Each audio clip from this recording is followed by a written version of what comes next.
Doctor साहब, क्या हुआ है कालिंदी को? कुछ समझ नहीं आ रहा। आप एक बार फिर से बताएंगे क्या कि असलियत में हुआ क्या था? सुबह इनके चीखने की आवाज से मेरी नींद खुली। मैं इनके कमरे में गया तो मुझे दिखा ये बिस्तर पर ही लेटी चीख रही थी। मैंने पास ही रहने वाले हकीम जी को बुलाया, लेकिन उन्हें भी कुछ समझ नहीं आया। आखिर में मैं इन्हें यहाँ ले आया। हमें भी कुछ समझ नहीं आ रहा है। जांच में पता चला है कि इनके शरीर में खून की कमी है, लेकिन हमें इनके शरीर पर चोट के कोई निशान नहीं मिले हैं। अभी तो मैंने इन्हें नींद का इंजेक्शन लगा दिया है, लेकिन मुझे डर है कि जैसे ही इनकी नींद खुलेगी ये फिर से चिल्लाने लगेंगी।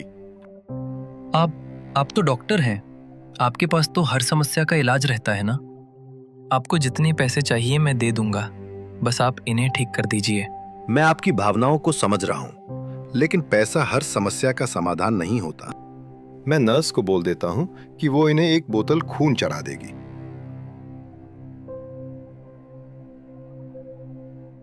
आखिर ये हो क्या रहा है? कहीं ये सब कर्ण पिशाचिनी का किया धरा तो नहीं? कर्ण पिशाचिनी, कहाँ हो तुम? मेरे सामने आओ। ये क्या हो रहा है? आज तक तो मैंने जब भी कर्ण पिशाचिनी को बुलाया वो आ जाती है।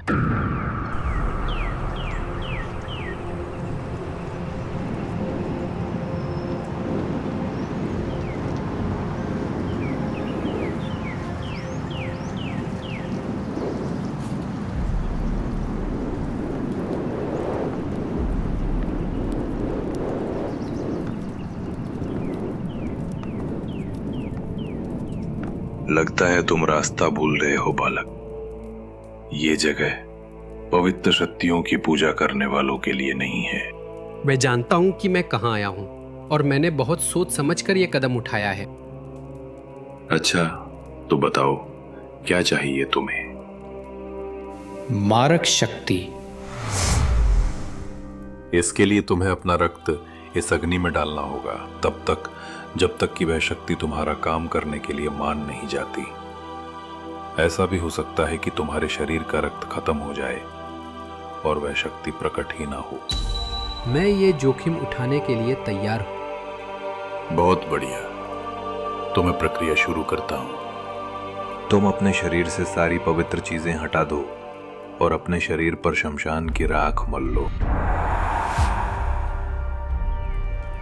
डॉक्टर, 2 बोतल खून चढ़ाने के बाद भी उस लड़की की हालत वैसी ही है।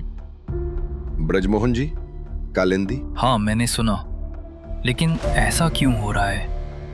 हमने सभी तरह की जांच कर ली, लेकिन हम कोई भी वजह नहीं समझ पा रहे हैं। आप चाहें तो इन्हें कहीं और ले जा सकते हैं।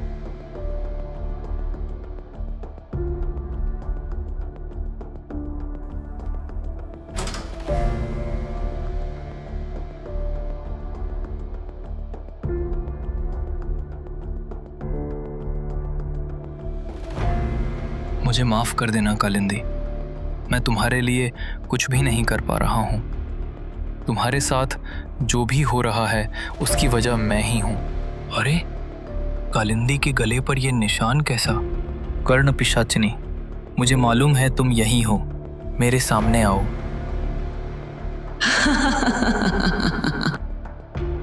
क्यों कर रही हो तुम ऐसा? मुझे माफ कर दो। मुझे मालूम है कि कालिंदी के साथ जो भी हो रहा है उसकी वजह तुम हो। तुम उसका खून पी रही हो, इसीलिए उसके शरीर में खून की कमी बनी हुई है। तुमने मुझे जो कुछ भी दिया है उसे वापस ले लो। मुझे कुछ भी नहीं चाहिए, बस कालिंदी को छोड़ दो। मेरे प्यारे ब्रिजमोहन, मैं इतनी आसानी से किसी का पीछा नहीं छोड़ती। नहीं नहीं, ये क्या हो रहा है? ऐसा नहीं होना चाहिए। कोई तो रास्ता होगा।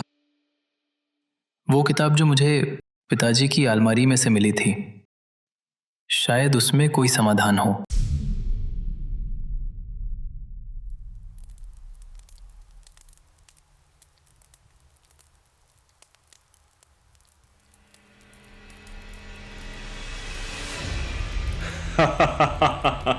लगता है ये मारक शक्ति तुझसे प्रसन्न नहीं होगी। अभी भी मौका है। अपना हाथ वापस ले ले। तेरे शरीर का बचा हुआ रक्त बर्बाद नहीं होगा।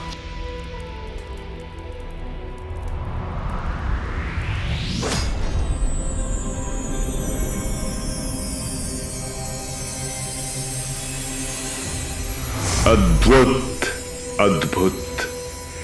आखिरकार तूने इस शक्ति को जागृत कर ही दिया।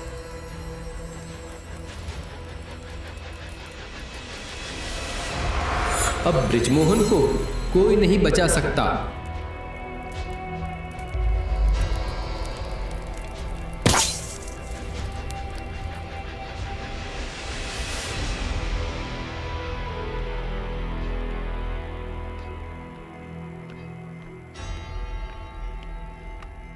ब्रजमोहन,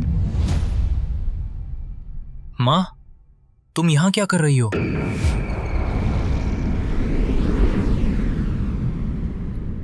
मैं तुम्हें एक बार फिर समझाने के लिए आई हूँ ब्रिजमोहन। अभी भी देर नहीं हुई है। गलत रास्ते से वापस लौट आओ।